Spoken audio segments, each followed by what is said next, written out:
March 14ರಂದು Kambalu ಮಠದಲ್ಲಿ ರೇಣುಕಾಚಾರ್ಯ ಜಯಂತಿ. ಹಿರಿಯ ನಟ ದೊಡ್ಡಣ್ಣ ಅವರಿಗೆ ಶಿವಗಂಗಾ ಪ್ರಶಸ್ತಿ ಪ್ರದಾನ. ನೆಲಮಂಗಲ ತಾಲೂಕಿನ ಪ್ರಸಿದ್ಧ ಪುಣ್ಯಕ್ಷೇತ್ರವಾದ ಕಂಬಾಳು ಮೇಲಗಣವಿ ವೀರ ಸಿಂಹಾಸನ ಮಠದಲ್ಲಿ ಮಾರ್ಚ್ 14ರಂದು ಜಗದ್ಗುರು ರೇಣುಕಾಚಾರ್ಯ ಜಯಂತಿ ಹಾಗೂ ಶಿವಗಂಗಾ ಪ್ರಶಸ್ತಿ ಪ್ರದಾನ ಸಮಾರಂಭವನ್ನು ಅತ್ಯಂತ ಸಡಗರದಿಂದ ಹಮ್ಮಿಕೊಳ್ಳಲಾಗಿದೆ ಎಂದು ಶ್ರೀ ಮಲಯಶಾಂತ ಮುನಿದೇಶಿ ಕೇಂದ್ರ ಶಿವಾಚಾರ್ಯ ಸ್ವಾಮೀಜಿ ತಿಳಿಸಿದ್ದಾರೆ. ಕಾರ್ಯಕ್ರಮದ ಪೂರ್ವಭಾವಿಯಾಗಿ ಭಕ್ತರೊಂದಿಗೆ ಸಮಾಲೋಚನೆ ನಡೆಸಿದ ಶ್ರೀಗಳು 2 ದಿನಗಳ ಕಾಲ ನಡೆಯುವ ವಿವಿಧ ಧಾರ್ಮಿಕ ಹಾಗೂ ಸಾಂಸ್ಕೃತಿಕ ಕಾರ್ಯಕ್ರಮಗಳ ವಿವರಗಳನ್ನು ಹಂಚಿಕೊಂಡರು. ಮಾರ್ಚ್ 13ರಂದು ಶಿವಗಂಗೆಯ ರಾಜಬೀದಿಯಲ್ಲಿ ಮಂಗಳವಾದ್ಯಗಳೊಂದಿಗೆ ಶ್ರೀ ರೇಣುಕಾಚಾರ್ಯ ಹಾಗೂ ಶ್ರೀ ವೀರಭದ್ರ ಸ್ವಾಮಿ ಉತ್ಸವ ಜರುಗಲಿದ್ದು, ಮಾರ್ಚ್ 14 ಬೆಳಗ್ಗೆ ರೇಣುಕಾಚಾರ್ಯ ಜಯಂತಿ ಮತ್ತು ಶಿವಗಂಗಾ ಪ್ರಶಸ್ತಿ ಪ್ರದಾನ ಸಮಾರಂಭ ಏರ್ಪಡಿಸಿದ್ದು, ಹಿರಿಯ ನಟ ದೊಡ್ಡಣ್ಣ ಅವರಿಗೆ ಈ ಸಾಲಿನ ಶಿವಗಂಗಾ ಶ್ರೀ ಪ್ರಶಸ್ತಿ ನೀಡಿ ಗೌರವಿಸಲಾಗುವುದು. ಸಿದ್ಧಗಂಗಾ ಮಠದ ಶ್ರೀ ಸಿದ್ಧಲಿಂಗ ಸ್ವಾಮೀಜಿ, ಕಾಡಸಿದ್ದೇಶ್ವರ ಮಠದ ಶ್ರೀ ಕರಿಋಷಭ ದೇಶಿಕೇಂದ್ರ ಶಿವಯೋಗೀಶ್ವರ ಸ್ವಾಮೀಜಿ ಹಾಗೂ ಡೋಣೂರು ಚಾಣುಕೋಟೆ ಮಠದ ಶ್ರೀ ಸಿದ್ಧಲಿಂಗ ಶಿವಾಚಾರ್ಯ ಸ್ವಾಮೀಜಿ ಅವರು ಕಾರ್ಯಕ್ರಮದ ದಿವ್ಯ ಸಾನ್ನಿಧ್ಯ ವಹಿಸಲಿದ್ದಾರೆ. ಅರಣ್ಯ ಮತ್ತು ಪರಿಸರ ಸಚಿವ ಈಶ್ವರ್ ಖಂಡ್ರೆ ಅವರು ಕಾರ್ಯಕ್ರಮ ಉದ್ಘಾಟಿಸಲಿದ್ದು, ಸಂಸದ ಕೆ ಸುಧಾಕರ್ ಕ್ಯಾಲೆಂಡರ್ ಬಿಡುಗಡೆ ಮಾಡುವರು. ನೆಲಮಂಗಲ ಶಾಸಕ ಎನ್ ಶ್ರೀನಿವಾಸ್ ಅಧ್ಯಕ್ಷತೆ ವಹಿಸಲಿದ್ದು, ವೀರಶೈವ ಲಿಂಗಾಯತ ಅಭಿವೃದ್ಧಿ ನಿಗಮದ ಅಧ್ಯಕ್ಷ ವಿಜಯಾನಂದ ಕಾಶಪ್ಪನವರ್ ಸದಾಶಯ ನುಡಿಗಳನ್ನಾಡಲಿದ್ದಾರೆ.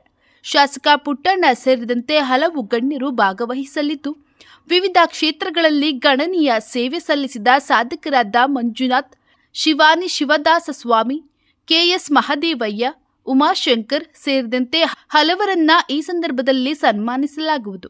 ಸಂಜೆ ಜಾನಪದ ಗಾರುಡಿಗ ಗೋಣ ಸ್ವಾಮಿ ಅವರಿಂದ ಸಂಗೀತ ರಸಸಂಜೆ ಕಾರ್ಯಕ್ರಮ ನಡೆಯಲಿದೆ. ವೀರಶೈವ ಸಮಾಜ ಸೇರಿದಂತೆ ಎಲ್ಲ ಸಂಘ ಸಂಸ್ಥೆಗಳು ಮತ್ತು ಭಕ್ತಾದಿಗಳು ಈ ಧಾರ್ಮಿಕ ಕಾರ್ಯಕ್ರಮದಲ್ಲಿ ಹೆಚ್ಚಿನ ಸಂಖ್ಯೆಯಲ್ಲಿ ಪಾಲ್ಗೊಂಡು ಯಶಸ್ವಿಗೊಳಿಸಬೇಕು ಎಂದು ಶ್ರೀ ಮಲಯಶಾಂತ ಮುನಿದೇಶಿ ಕೇಂದ್ರ ಶಿವಾಚಾರ್ಯ ಸ್ವಾಮೀಜಿ ಮನವಿ ಮಾಡಿದ್ದಾರೆ.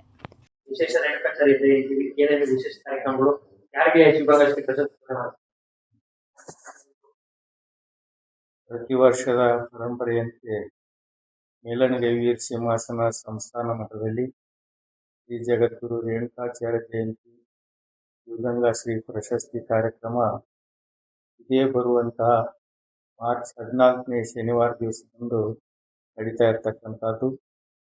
ರೇಣುಕಾಚಾರ್ಯರಿಗೂ ಶಿವಗಂಗಾ ಕ್ಷೇತ್ರದ ಮೇಲಣಗೈ ಮಠಕ್ಕೂ ಅತ್ಯಂತ ನಿಕಟವಾಗಿರ್ತಕ್ಕಂಥ ಸಂಬಂಧ. ನಾವು ಏನೆಲ್ಲ ಸಾಧನೆ ಮಾಡಿದರೂ ಕೂಡ ನಮ್ಮ ಮಠದ ಮೂಲ ಪುರುಷರನ್ನ ನಾವು ಸ್ಮರಣೆ ಮಾಡದೆ ಹೋದರೆ ನಮ್ಮ ಯಾವ ಸಾಧನೆಯೂ ಕೂಡ ಅರ್ಥವಿರೋದಿಲ್ಲ.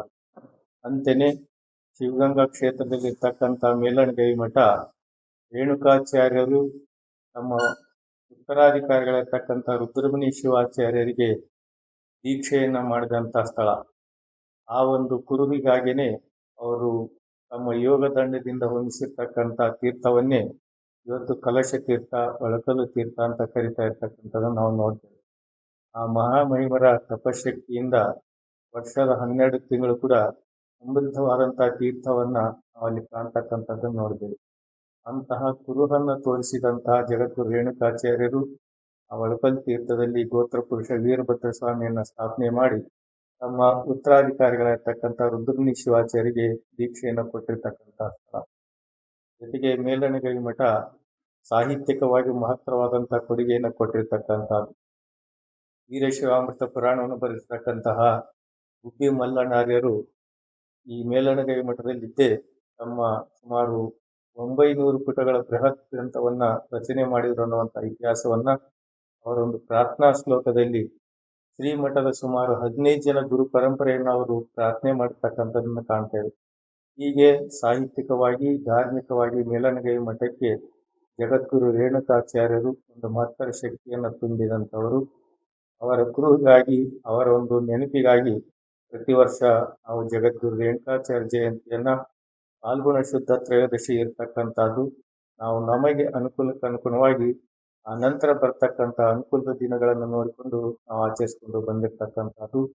ಇದೇ ಸಂದರ್ಭದಲ್ಲಿ ಸಮಾಜದಲ್ಲಿ ಮಹತ್ತರವಾಗಿರ್ತಕ್ಕಂಥ ಸಾಧನೆ ಮಾಡಿದಂಥ ಗಣ್ಯರನ್ನು ಗುರುತಿಸಿ ಅವರಿಗೆ ಶಿವಗಂಗಾ ಶ್ರೀ ಪ್ರಶಸ್ತಿಯನ್ನ ಕೊಡುವಂತ ಒಂದು ಕಾರ್ಯಕ್ರಮವನ್ನು ಕೂಡ ಹಮ್ಮಿಕೊಂಡು ಬಂದಿರತಕ್ಕಂಥದ್ದು.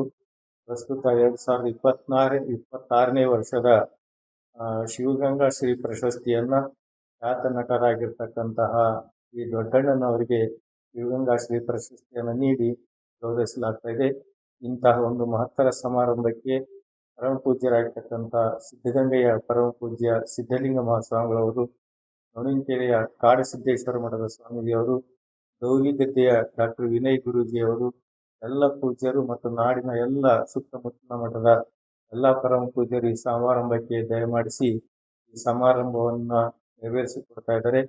ಸಮಾರಂಭದ ಉದ್ಘಾಟನೆಯನ್ನ ಅಖಿಲ ಭಾರತೀಯ ವೀರಶೈವ ಮಹಾಸಭೆಯ ರಾಷ್ಟ್ರೀಯ ಅಧ್ಯಕ್ಷ ಆಗಿರ್ತಕ್ಕಂತಹ ಈ ಈಶ್ವರ ಖಂಡ್ರೆ ಅವರು ಮತ್ತು ನಮ್ಮ ಕ್ಷೇತ್ರ ಮಾನ್ಯ ಜನಪ್ರಿಯ ಶಾಸಕರಾಗಿರ್ತಕ್ಕಂತಹ ಶ್ರೀ ಶ್ರೀನಿವಾಸ್ ಅವರು ಸಮಾರಂಭದ ಒಂದು ಅಧ್ಯಕ್ಷತೆಯನ್ನು ವಹಿಸ್ತಾ ಇದ್ದಾರೆ. ಜೊತೆಗೆ ಸಂಸದರಾಗಿರ್ತಕ್ಕಂಥ ಸುಧಾಕರ್ ಅವರು ಜಗದ್ಗುರು ರೇಣುಕಾಚಾರ್ಯರ ಒಂದು ಭಾವಚಿತ್ರವನ್ನು ಅನಾವರಣ ಮಾಡ್ತಾ ಇರ್ತಕ್ಕಂಥದ್ದು. ನಾಡಿನ ಎಲ್ಲ ಗಣ್ಯಮಾನ್ಯರು, ಸಾಹಿತಿಗಳು, ಕಲಾವಿದರು, ಎಲ್ಲಾ ಗಣ್ಯಮಾನ್ಯರು ಕೂಡ ಈ ಸಮಾರಂಭಕ್ಕೆ ಆಗಮಿಸ್ತಾ ಇದ್ದಾರೆ. ಈ ಒಂದು ಸಮಾರಂಭಕ್ಕೆ ಧರ್ಮಾಭಿಮಾನಿಗಳಂತ ಎಲ್ಲರೂ ಕೂಡ ಮಾರ್ಚ್ 14ನೇ ತಾರೀಕು ಶನಿವಾರ ದಿವಸ ಬೆಳಿಗ್ಗೆ 10 ನಡೆಯುವಂತಹ ಎಲ್ಲಾ ಸಮಾರಂಭಕ್ಕೆ ಸಾರ್ವಜನಿಕರು ಎಲ್ಲರೂ ಕೂಡ ಆಗಮಿಸಬೇಕು ಅಂತ ಈ ಮೂಲಕ ಕೋರ್ತಾ ಇದ್ದೇವೆ.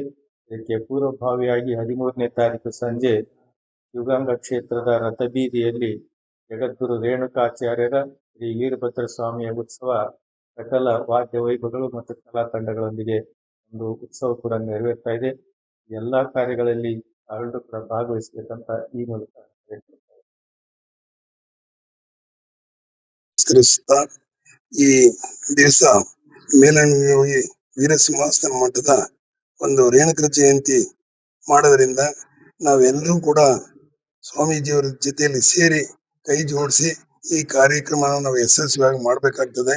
ನಾವೆಲ್ಲರೂ ಭಕ್ತರುಗಳು ಕೂಡ ಸೇರಿ ಸ್ವಾಮೀಜಿಯವರದೆಲ್ಲ ನಾವೆಲ್ಲ ಭಕ್ತರು ಸೇರಿ ಸ್ವಾಮೀಜಿಯವರ ಜೊತೆಯಲ್ಲಿ ನಾವು ಮಾಡಿದ್ರೆ ಆ ಕಾರ್ಯಕ್ರಮ ಬಹಳ ಅದ್ದೂರಿಯಾಗಿ ಚೆನ್ನಾಗಿ ಆಗ್ತದೆ. ನಾವೆಲ್ಲರೂ ಕೂಡ ಇವತ್ತು ಸೇರ್ಕೊಂಡು ತೀರ್ಮಾನ ಮಾಡಿ ಯಾವ ರೀತಿ ಮಾಡ್ಬೇಕು ಅನ್ನೋದನ್ನ ಇವತ್ತು ತೀರ್ಮಾನ ಮಾಡಿ ನಾವು ಇದನ್ನ ಮುಗಿಸ್ಬೇಕು ಅಂತ ಮಾಡಿ. ದೊಡ್ಡಣ್ಣವ್ರ ಪ್ರಶಸ್ತಿ ಸಿಗುತ್ತೆ, ಏನೆಲ್ಲ ಇಷ್ಟಪಡ್ತೀರಿ? ಹೌದು, ದೊಡ್ಡಣ್ಣವ್ರಿಗೆ ಪ್ರಶಸ್ತಿ ಹಿಂದಿನಲ್ಲೂ ಹೇಳ್ತಾ ಇದ್ರು ಬುದ್ಧಿಯವರು ಕೊಡ್ಬೇಕು ಅಂತ.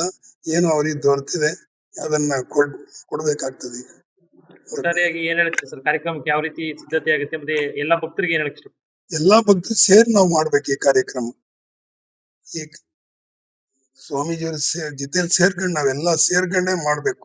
ನಾವೆಲ್ಲ ಸೇರ್ಕೊಂಡ್ರೆ ಸ್ವಾಮೀಜಿಯವ್ರು ಒಬ್ಬರೇ ಮಾಡೋದಕ್ಕೆ ಆಗಲ್ಲ, ನಾವೆಲ್ಲ ಸೇರ್ಕೊಂಡೇ ಮಾಡ್ಬೇಕು.